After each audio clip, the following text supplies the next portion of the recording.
See, this is my life. It always will be. There's nothing else. Just us. And the cameras. And those wonderful people out there in the dark. Hi, everyone. Welcome to another episode of Out There in the Dark. My name is Tom Alexander, and I am here with my partner, Azed Majid. Well, partner is a bit... Intimate? Yeah, I don't know. Okay. We can talk later. I'm open, but, you know. Oh, boy. How's it going there? Oh, good. How are you? Yeah, I'm good. I just back from the UK. Yeah. Wow. Exciting. Yeah, it was fun. I went to the BFI, the British Film Institute. Oh, my God. Yeah. Well, it's something we can talk about. Well, not really. I didn't really do much there, but, you know, just looked around, bought a lot of stuff, spent lots of money in their stores. Like, I have to have this book, which I can buy at home too, but I want to buy it here. It's much more fun. It is more fun that way. For sure. Yeah. So today we've got an episode in our Forgotten Masterpieces series, and today we're going to be talking about Alex Cox's 1984 film Repo Man. Yay. Starring Harry Dean Stanton and Emilio Estevez. Yes.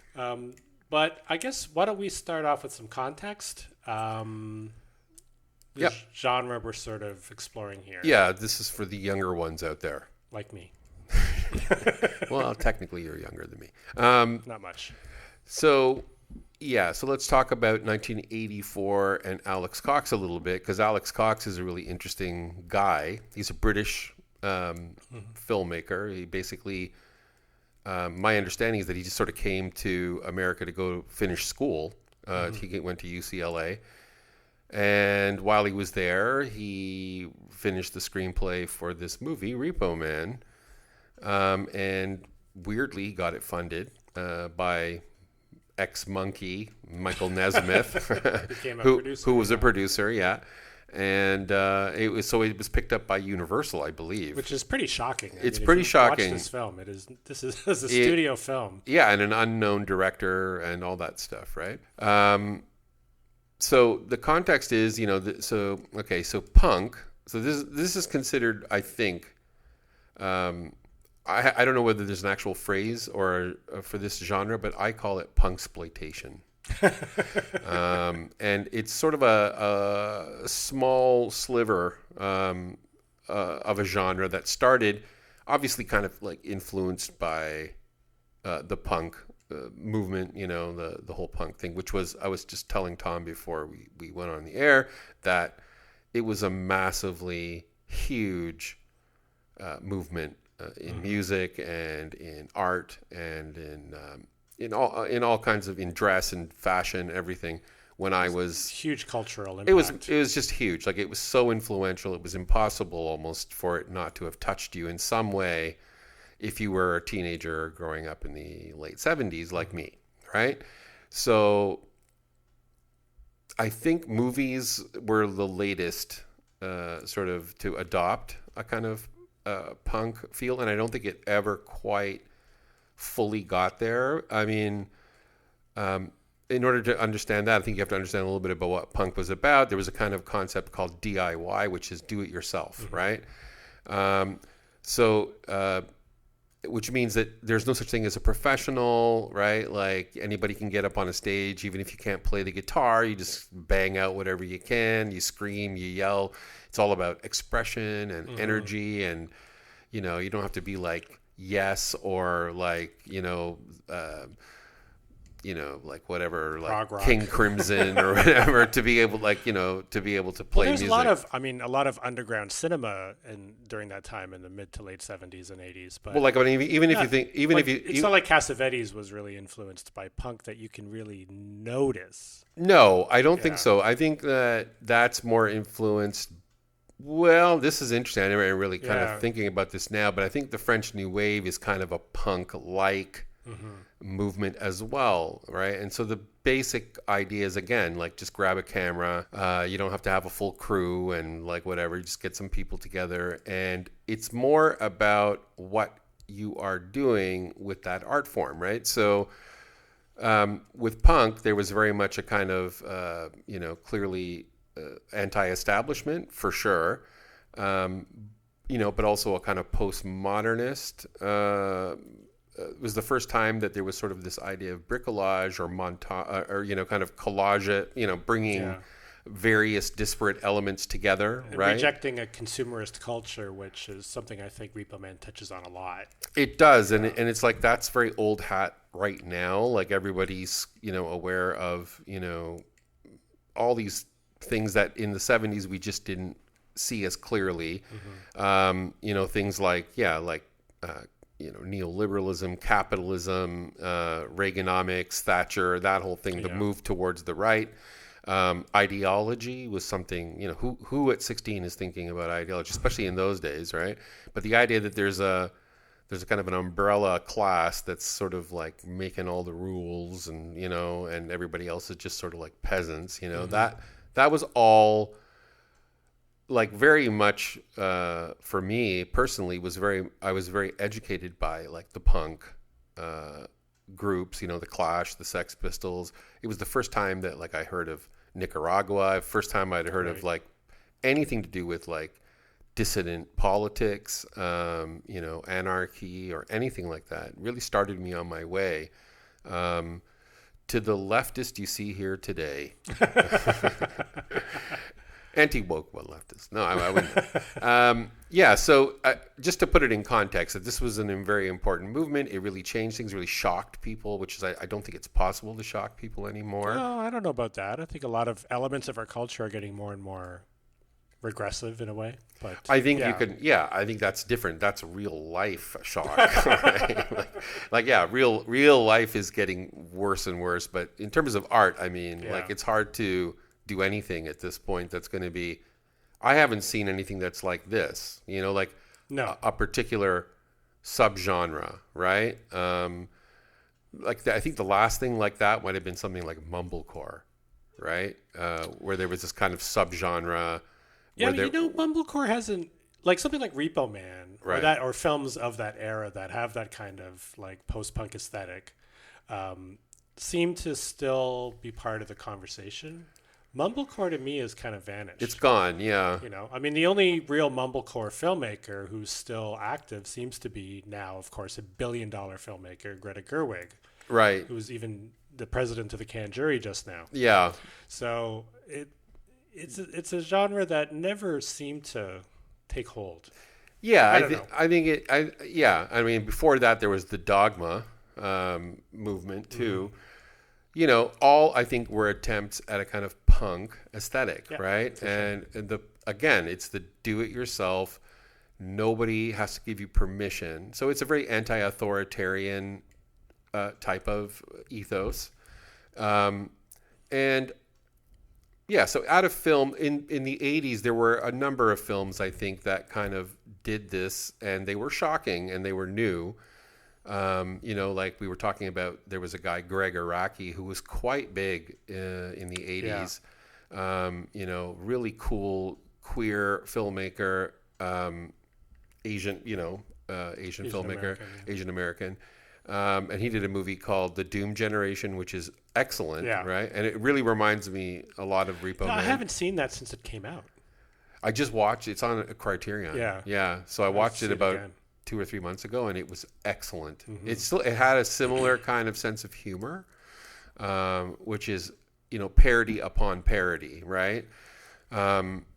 So there was that. There was Suburbia, which was a Penelope Spheris movie, which was quite big, and there was smaller ones, like I mentioned, Miracle Mile, and these movies that kind of like took place in LA and had this kind of punk, at least some element of punk. The characters were either punk, they were very marginalized, alienated, all that stuff, right? One that did well was Pump Up the Volume by Allan Moyle, I think. Right. It was Christian Slater's breakout role. Yeah. And I remember seeing that when I was a teenager and was like really, because I think he runs this pirate radio station. Exactly, yeah. And Allan Moyle had done one before that too, which I can't remember the name of right now. But yeah, there were a few kind of, Susan Seidelman, who did Desperately Seeking Susan, started off in this area too, in a New York punk kind of area.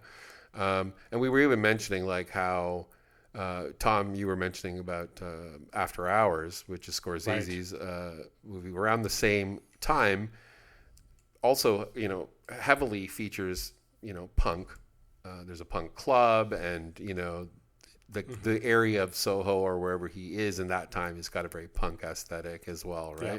So Repo Man. Now, back to Repo Man. So this is the context of Repo Man. Now, Repo Man is probably, I'm going to say it's one of my favorite movies, right? Wow. I would definitely put it in you chose this film. Yeah, and I've done talked about it before. I actually was in correspondence with Alex Cox a few years ago because I wanted to interview him, but he refused. So because I found he's a filmmaker who's completely forgotten now, except for this one. He did a few other movies that were also really strong. He did another punk movie called Sid and Nancy, which is all about Sid Vicious. And I think it had a bit more mainstream success. It had a bit more mainstream success, and I love it. But I think a lot of people didn't like it. And then he did one called Walker with Ed Harris. Ed Harris playing, based on a true story about Walker, this guy who basically, took over all of parts of Mexico and tried to bring slavery back, and he was basically the original horrible colonialist guy, right? But it's a really that one I've never seen. Yeah, that one's a really bizarre. It's even more avant-garde and strange than Repo Man is, and Repo Man's definitely got an avant-garde feel to it, right? Repo Man though was just like, I think it's the best of this type of movie because it has real staying power, right? Whereas I don't feel, even though it is set, it's very much a snapshot of that time and all that, there are themes in it, and the way he does it is, I think it holds up as a really, first of all, it's very funny.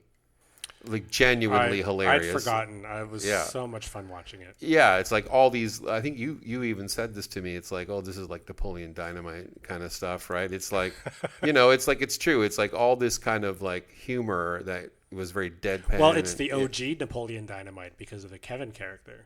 Oh yeah, that's right. He looks exactly like Napoleon Dynamite. He does. We're gonna sort of discuss why we think this movie is worth your time.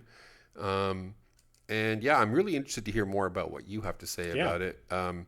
Like you said, it's Emilio Estevez, who turned out to be like, a Brat Pack guy and just like a total. Well, it's funny. We worked with Emilio Estevez a couple of times because he's a filmmaker. Oh. Yeah. So he did a film called The Way with his father, Martin Sheen, and he did another few films. Yeah. Oh, and so you guys picked it up here? Yeah. No, we worked with him. Yeah, he's great. He's nicest guy in the world. I'm sure he's a nice guy, but I'm just saying as a career trajectory, like, here's the thing about him. He's a partial punchline, right? Like Breakfast Club, St. Elmo's Fire, those are the movies he's kind of the Brat Pack. The Brat Pack, and just, like kind of like cringe stuff.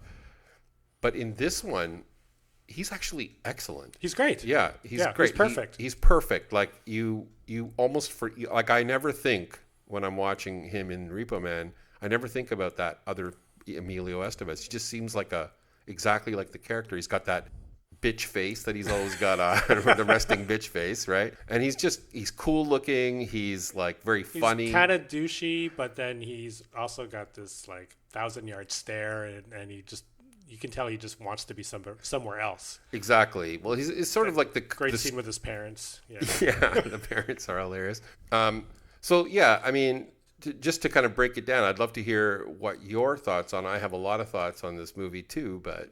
Well, I love Repo Man too, and I watched it again a few weeks ago, and I had not seen it for probably 20 years. Oh yeah. But back then, I had watched it a few times. I remember I like taped it off TV or something. Right. I forgot how funny it was, and how it's still so fresh. The punk aesthetic is it's 100% there, but it's also kind of approachable. Yeah. And it's something I think anybody, even today's a more conservative conservative viewer would watch it and be quite entertained. And for me, what I really loved about what Cox was doing was mixing this new punk aesthetic with kind of even an old school Hollywood undertones, right? So he cast Harry Dean Stanton, who is probably one of his most iconic roles. Yeah. But he was someone who was in a lot of Hollywood films and westerns and things from the 50s and 60s. Mm-hmm. And and with Paris, Texas, and with Repo Man and a few other films, he was becoming a bit more of a, not counterculture, but less old school, more like new wave. Yeah. Yeah. And you had the throwbacks to like Kiss Me Deadly with the trunk of the car. Yeah. And like the briefcase, also ripped off in Pulp Fiction. Yeah. But so I thought that was fun, and the music brings so much energy. It's really tough to merge those two worlds, like music and film, right, properly. And he gets the right music because he uses actual good punk songs, like there's the theme is by Iggy Pop. And it sounds like a Stooges type track, not like later Iggy stuff, right? And he uses the circle jerks, coup d'etat, and apparently the soundtrack was what actually brought the film back, because apparently, I don't know, I read this, that Universal had released it under what they call negative pickup, right? Which is like, we'll pick it up if you get it done on time and it's under budget. Or it doesn't go over budget, we'll pick it up. We're not going to say what we're going to do with it. Yeah. Okay? So basically, it's like, here's some money. Go make this stupid movie. And then we're probably not going to do much with it. And they hated it. Universal, of course. Yeah. And they thought, it was... I'm sure they didn't know what to do with it. They didn't know what to do with it. And then they released it for like a couple of weeks, and then they pulled it. Yeah. And then the soundtrack got big because a lot of the songs on it were... were contemporary of the time, and they were underground songs, and Iggy Pop and all that stuff. So the soundtrack got big, and then they re-released it 6 months later. Universal. So and then it became kind of a cult hit, right? Yeah. I mean, that's how we all found out about it, of course, was as a cult movie. I remember seeing Harry Dean Stanton on Letterman when the movie came out. And Letterman, I remember saying that he was a big fan of Repo Man, and he asked him to do the Repo Code. Yeah. And this was before I saw the movie, and so that really intrigued me. Did he do it? He did it. Because Stanton and Alex Cox did not get along. No, I know. Yeah. Well, Alex Cox, I've heard, is pretty erratic. Yeah, pretty erratic, and he's kind of like I mean, I'll just say this. Here's the thing about Repo Man, right? As much as it's a funny genre mashup, it's definitely got like science fiction, it's got Western, it's got teen romance, teen comedy, a heist movie. It's got everything, right? And that's very much on purpose, because that's one of the punk things too. Is like, just take all these bits and pieces and just reuse them, right?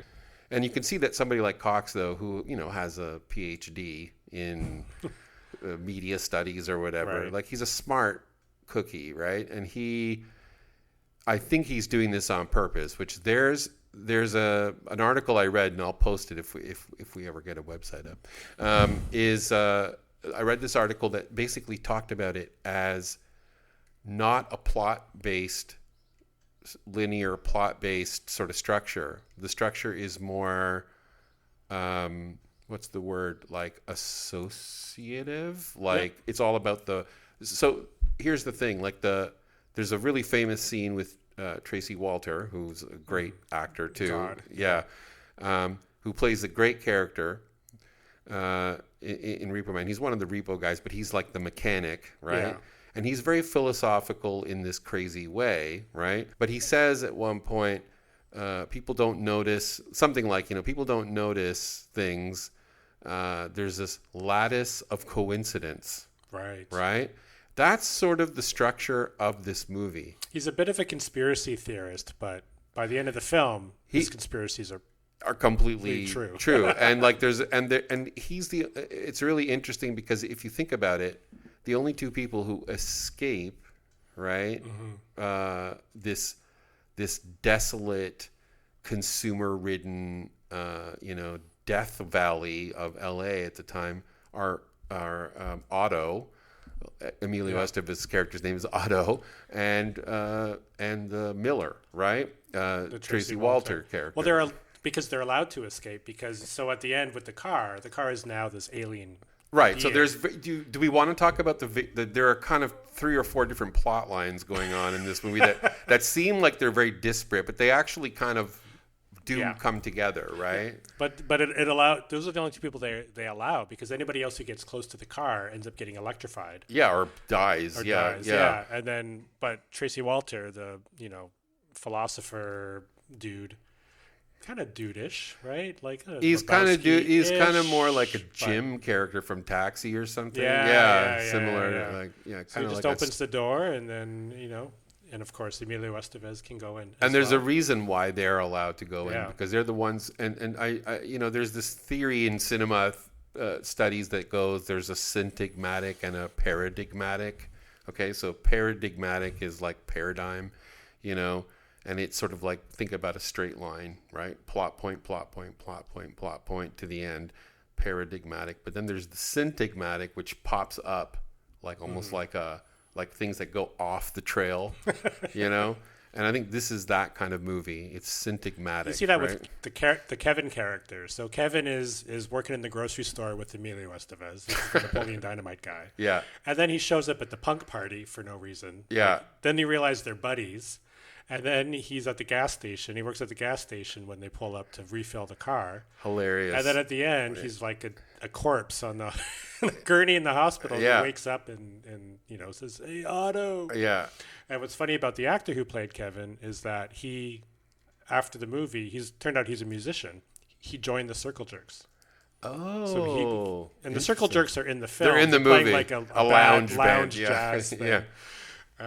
But then they became friends. They talked a lot during the shooting, and then he joined the band. That's amazing. I did not know for the rest of his career. That's cool. It's very cool. Yeah. But that's how the film works, right? It works that way. And that's why the car, to me, it rises up rather than drives straight. That's the whole thing. It's like that lattice of coincidence and that whole thing. Like, one of the funniest lines by Tracy Walters is that thing where he says, let's say, as an example, he goes, let's say you think of a plate of shrimp. And then, like, later somebody will say plate or shrimp or plate of shrimp, right? But later in the film, a few scenes later, there's a shot of a burger joint, the window, and you see a picture of a plate of shrimp. Oh my God, I didn't. So the film is doing the very thing, which is saying you have to look at what the patterns are.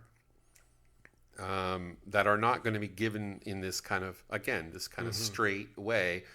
But when you think about it, there's a lot of, this is what I guess they call semiotics in cinema, which is all about language and about structure of language. It's a deeper film. I'm just saying, it's a deeper film than just a funny cult comedy. It's actually a film about structure and how you construct and make meaning. And everything in the film is kind of about that. Because, I mean, there is a structure. There's Otto. So first you see the Malibu, okay? So you see the Chevy Malibu driving down the highway, very, like, classic scene where this weird guy who's like this Dr. Parnell guy who you don't know anything about. You just see this guy. He's wearing sunglasses with one dark and one clear eye. Very sweaty and like nervous, and this motorcycle cop pulls him over. This is how the movie opens, and he just basically says, he's just acting weird. So the cop's like, okay, whatever, and then he says, well, you don't want to look. He goes, what's in the trunk? He says, you don't want to look in the trunk.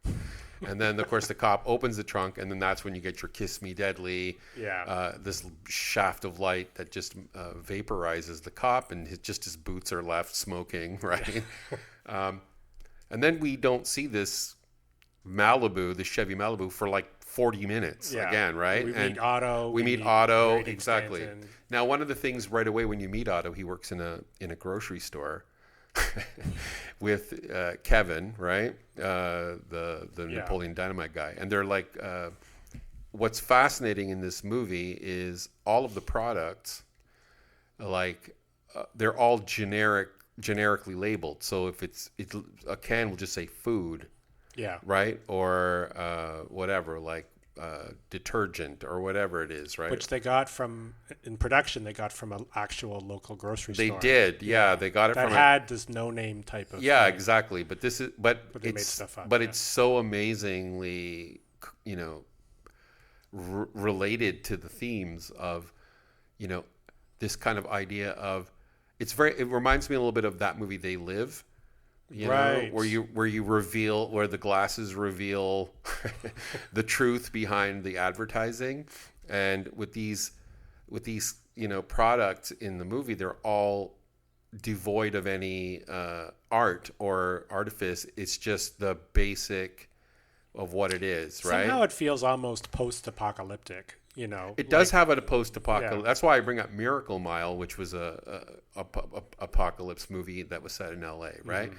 Has that same kind of feel, and there is this kind of post-apocalyptic feel to it, but it's just burnout, right? It's Thatcher, Reagan, neoliberal, people just no fucking hope, no sense of purpose, which we see has come to fruition today, and right? fear of nuclear apocalypse. You had 3 Mile Island happened. You had all these Yeah. films like The Day After and Threads. And Yeah, and you have these, and the thing is, you have these various forms of distraction and consumerism. Again, this was all pretty new to us in the late 70s, early 80s. I mean, this was a critique of consumerism on this level was not as ubiquitous as we see now, right? Right. And so that was a big part of the punk aesthetic for it, and the fact that it touched people who were younger, right? It's funny because when we were talking about this before recording, you mentioned I think Return of the Living Dead, Yeah. as part of that. And if you think about Dawn of the Dead from the 1970s, the Romero masterpiece, which is also a consumerist comment. It is. Right? It is. Yeah, it is. And the So thing, does that all come? it does, and I think there, there's yeah. always those. There was always those kind of. It's always in those subgenres, like horror or Sci-fi, like sci-fi, this one, kind of. exactly, that have these more radical political ideas, right? Because mainstream was not going to do that, right? They do it, but they do it in a way that's very handsome and mounted, and It's qualified too, right? exactly. Whereas something like Repo Man, there's a real parallel between the sort of the form and the content, right? Mm-hmm. So that's the fascinating thing about it, and that's why the cans, like, it's very much the semiotics and the whole concept of the cans, the food, the products. It's not. It's about the form. The form is being stripped right down to its essential. Mm-hmm. It's telling you what it is. This comes up in so many little details, I'm sure you noticed the politician posters that were up, right? Like, who is this guy? Exactly. And it's like everywhere, or the preacher on TV, and Otto's parents give away all their money, and they're like hippies, and they're these, exactly. Right? They're like smoking pot all day, totally sold out in a way. But then the preacher comes back at the end because he wants to see what's going on. Yeah, that's right. This Bible burst into flames. Well, it's like all institutions are covered. Yeah. Right. Yeah. There's the religious aspect. There's even the Dianetics parody. Oh yeah, that's right. Yeah. Because so one of the way that Otto gets into becoming a repo man is his parents are supposed to have given him $1,000 if he wants to go back to school, but they're just like zombies watching TV, smoking pot and they said, oh, we don't have it. We gave the money to this preacher to give Bibles to people in Ecuador or something like that, right?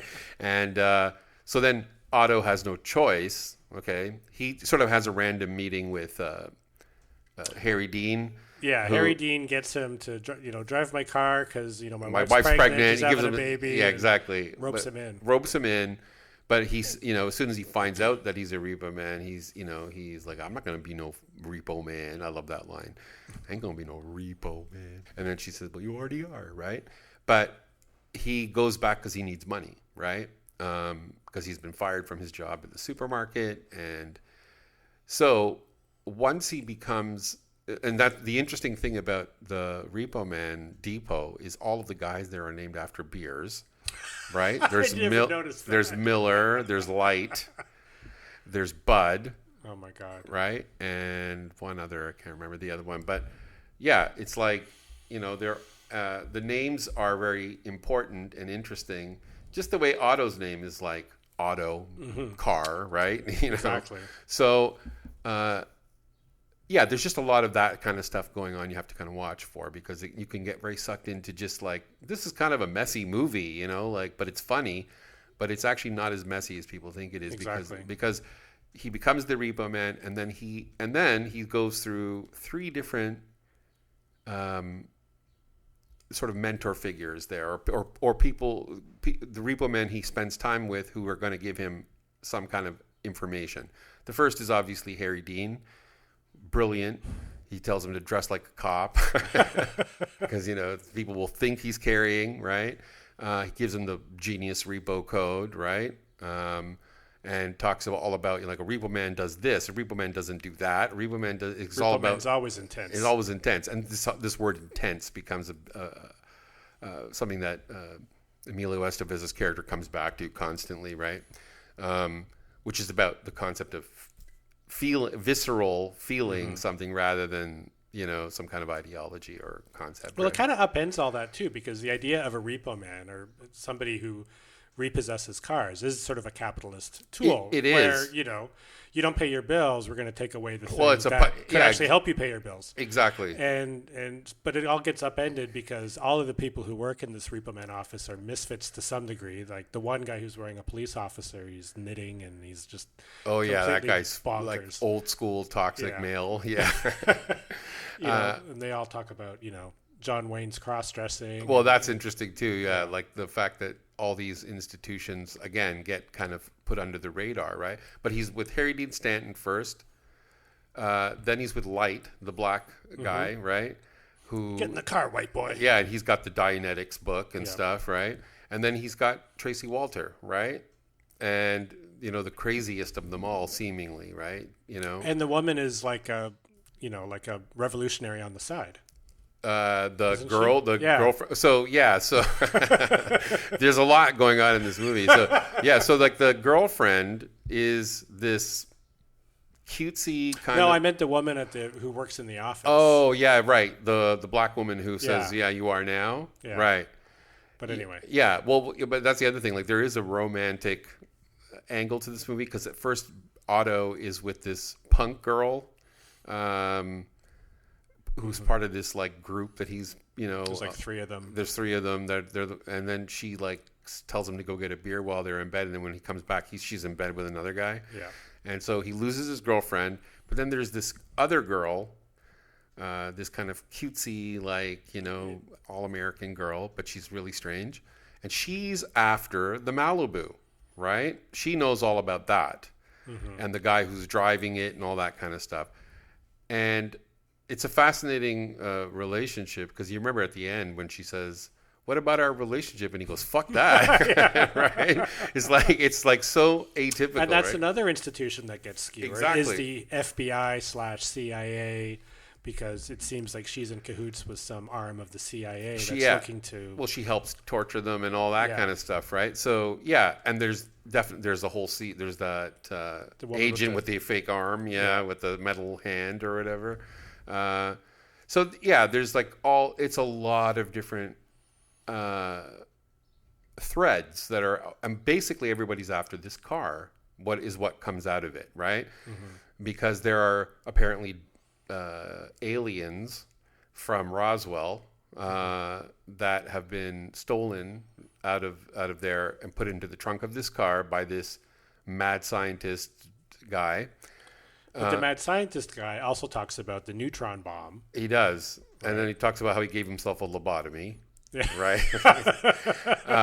And it's always hot in the car and whatever. And so it's as the car is traveling through, you know, it's sort of like, because again, you have to think about Los Angeles. In this part, it's Los Alamos, right? It's right next to Los Alamos, which is where the atomic bomb was close by, right? Yeah. So there's a lot about that. So there's a lot about, there's a lot of threads that allow him, Cox, to sort of bring in all these different genres that we've become used to, right? Again, the Western, the sci-fi, the teen comedy, the cop movie. The cop movie, yeah, exactly. Heist movie. The heist movie. But also the look at, you've never seen LA like this in a Hollywood film before because, LA, when you think of LA in the movies, it's like, glossy and bright. Exactly. This is down and out. This is filthy, grungy. Yeah. It's like the worst of the worst, right? I mean, it's got a kind of a cool aesthetic just because it's Robbie Mueller who shot it and he's great. Right. He is, yeah. Yeah. It's definitely got like a dark, marginal, definitely alienation is a key factor in this movie, right? The idea of these kids like, Emilio and his gang of friends. I remember at one point he says, I can't believe I used to be like them, right? Right. Because what he's saying is he's not endorsing those punk kids either.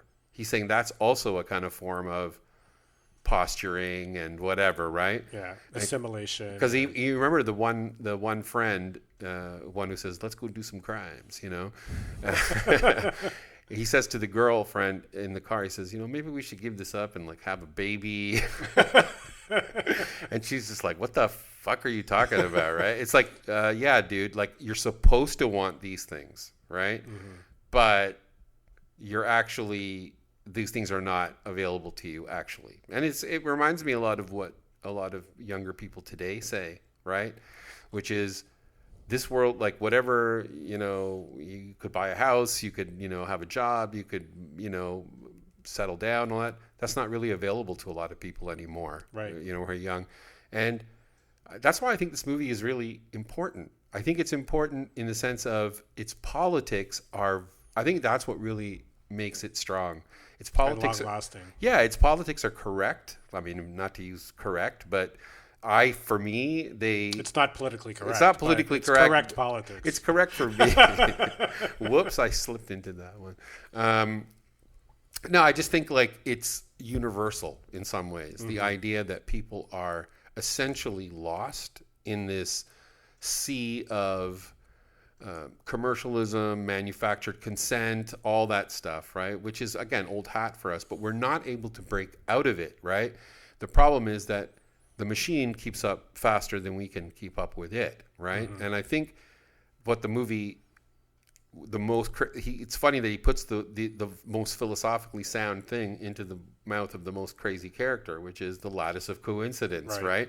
Because it's almost like saying you're not seeing the true patterns that will lead to your liberation because we're so distracted by all the shit we have to deal with on a daily basis, like all the institutions, all the, the things we're supposed to want, like even Otto's desire is to become like a successful young man, right? I mean, we all identify with Otto. That's one of the reasons the movie works so well. It's almost like a blank slate. Yeah.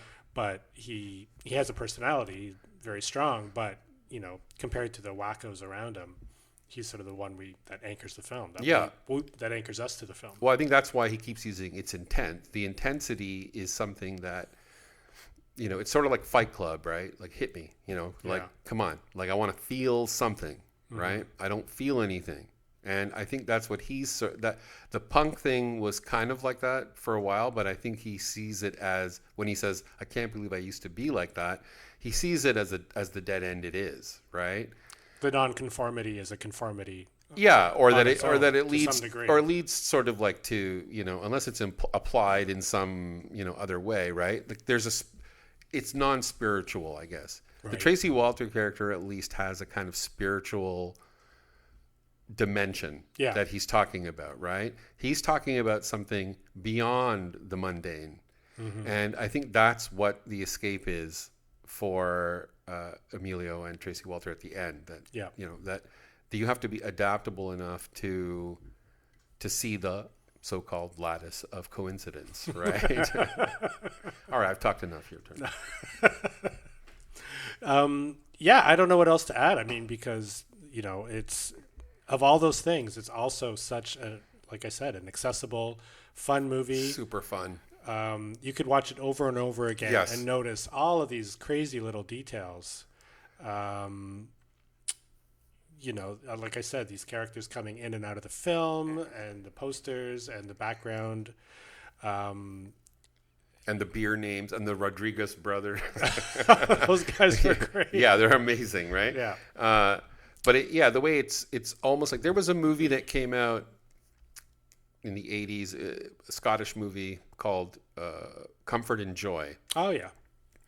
And that was about basically rival ice cream companies in Scotland who, you know, but it was treated very Is that much. Bill Forsyth? Bill or- Forsyth, yeah. It's a good movie. It's a really good movie. But, you know, it's like these ice cream wars. Well, Local Hero, another one of his films. Yeah, sort of Local touches Hero. on that. Yeah. But it's that idea of like something so being treated very seriously almost when it's kind of like ridiculous at the same time, right? And I think, you know, that whole concept is really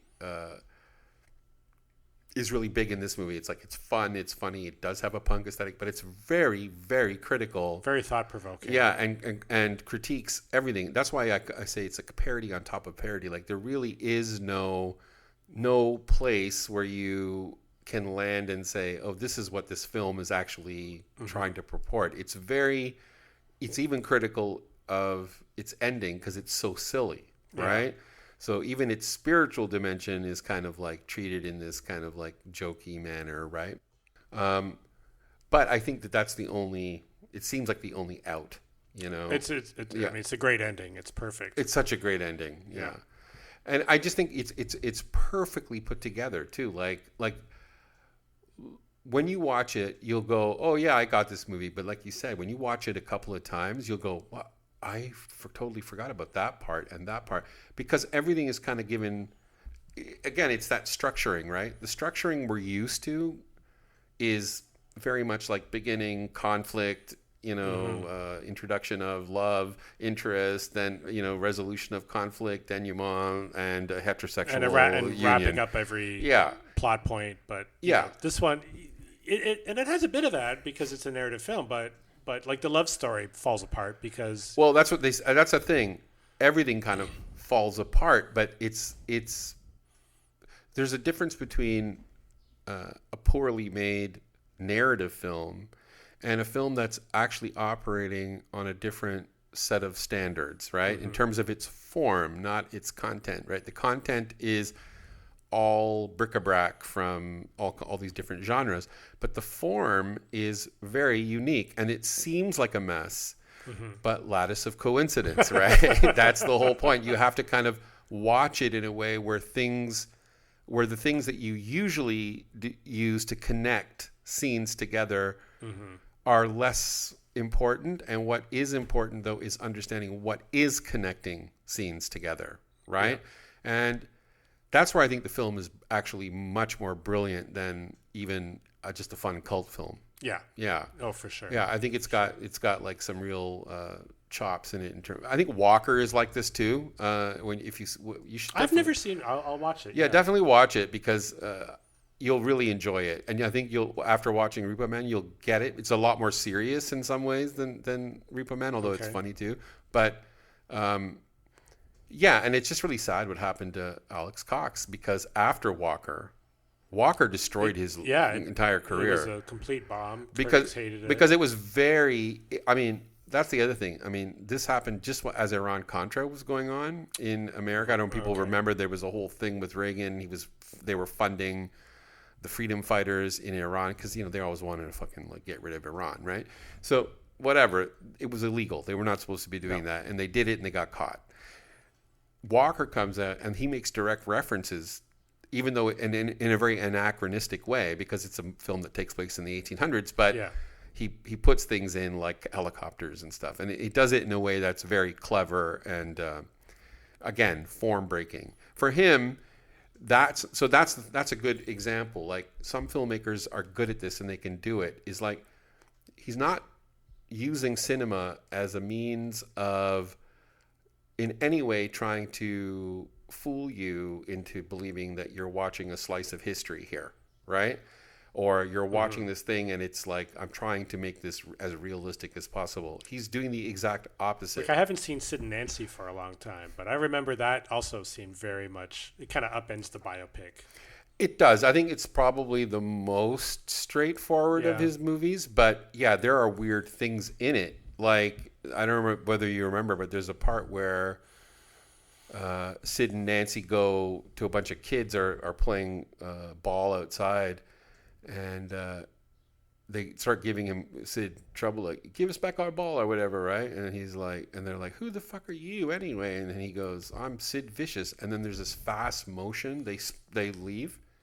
You know what I mean? Like, they all just, because like he's like a scary. Well, the scene where he sings My Way, yeah, and then the audience, which all look like, if I remember correctly, are like elderly, like, yes, it's like British, all in their finery, as if they're at, like, you know, like the Queen's ball or the thing, Queen's Jubilee or something, and they're all going crazy and clapping, and he sings it terribly, of course. Well, that was based on the actual video for the song, which Sid Vicious did, and then he shoots everybody at the end in the audience, right? But yeah, so Sid and Nancy, I think it's a beautiful film. Actually, it's so.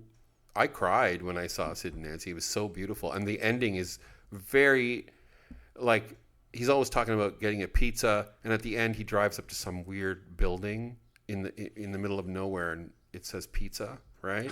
That's his death, right? Wow. So he's always had those moments of, breaking the rules a bit. But I think with Walker, what happened was it was so reviled when it came out. It just ruined his entire career. Like, he could not get hired after that, right? Wow. And like Michael Powell and Peeping Tom. Yeah, exactly. Yeah, and I think he was also probably not, an easy guy to work with, but I mean, he had done a couple of big movies, and by then, I mean, Sid and Nancy was highly acclaimed. And Repo Man was building a cult following, and I think he had a deal after Repo Man made some money, or one of them, or Sid and Nancy, and he had a deal with Universal for like a 3-picture deal or something, and they just said, "Get out of here! Like, we don't want to work with you anymore." He's a professor now at some college. I can't remember where in the States, but he made a whole bunch of movies after this that were some of them were good. Like, I actually saw one called Highway Patrolman, because what he did is, he's like Manuel. He moved to Mexico, and he was making some movies there.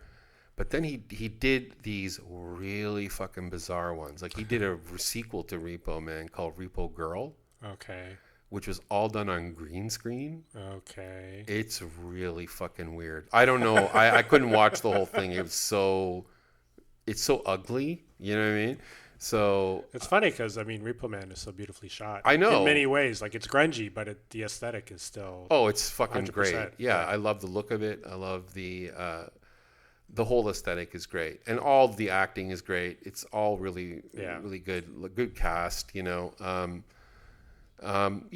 So, there's a lot about this, but I guess one of my things that I was thinking about when we were talking about Repo Man and this whole subgenre of, like, LA punk kind of movies, there's also a New York punk kind of thing too. And a UK punk, and a UK punk thing. I don't know so much about I guess Quadrophenia maybe could have been an early one like that.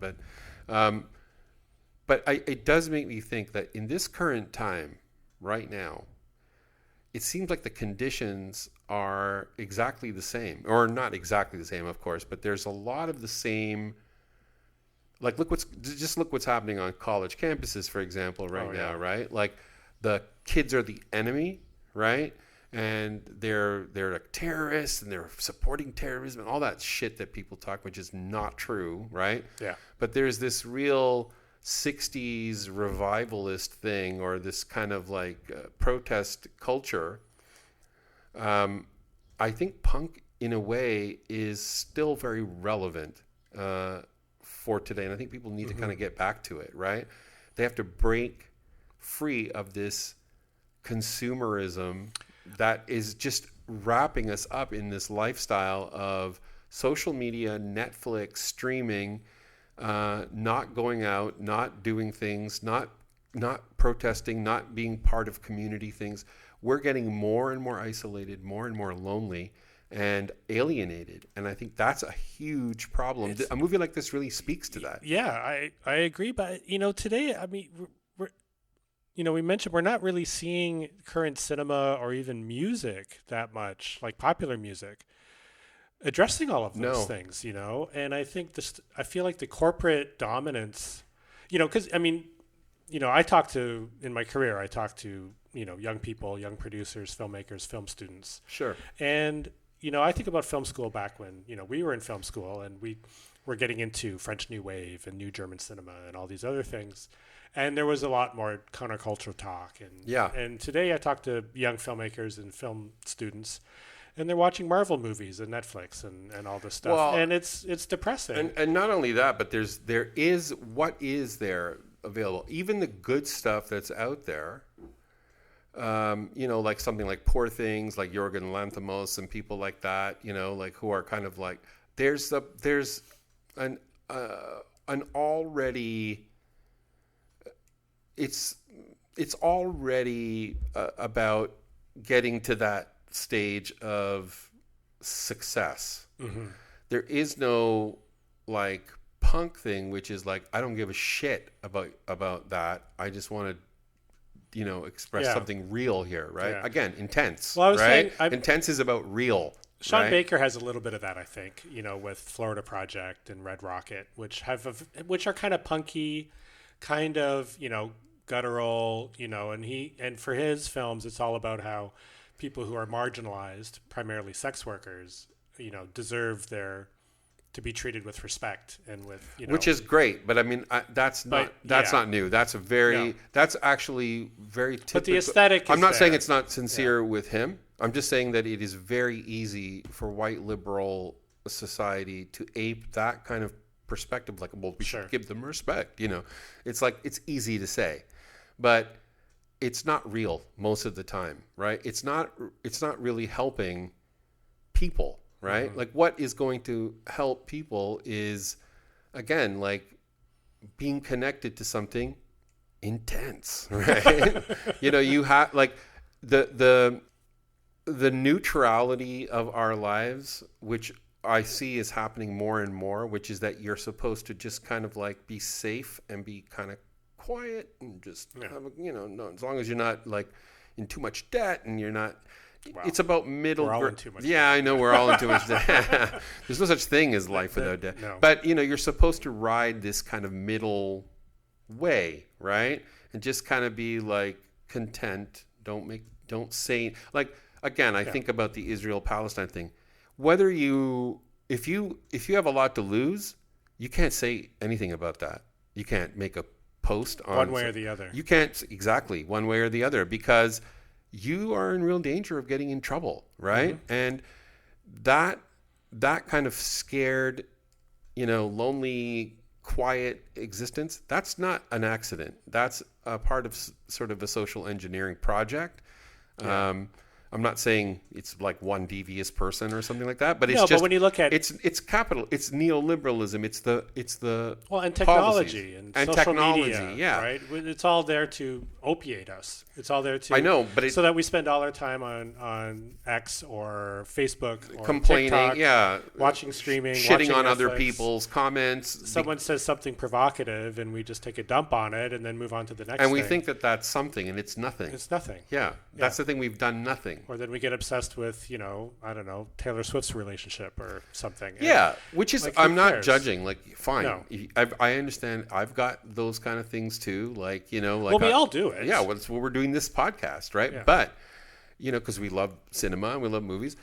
It's all good. But the thing is, that's not supposed to be the end all of your life, right? Your existence has to be connected to something meaningful and something that gives you, not just you, gives back, right? To your community.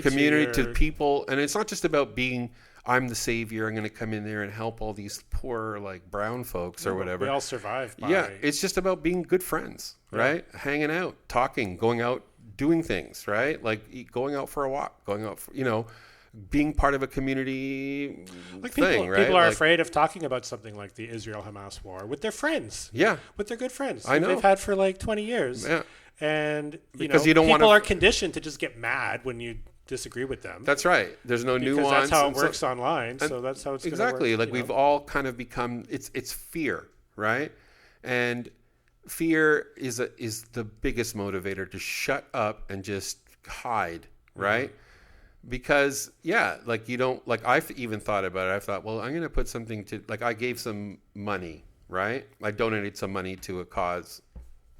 Yeah. I didn't want to post it. No. Because I thought people would be like, oh, so you support this? It's like, well, just fucking leave me alone. Like Yeah.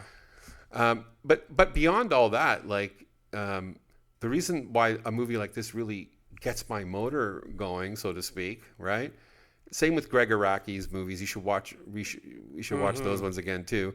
There was something in the anger and in the despondency and the marginalization that spoke of a kind of new way, a new way forward.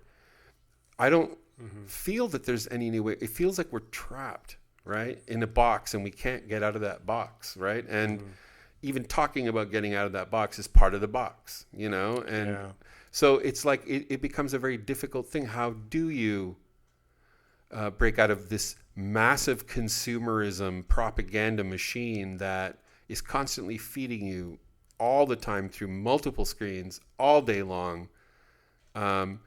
Where's the intense?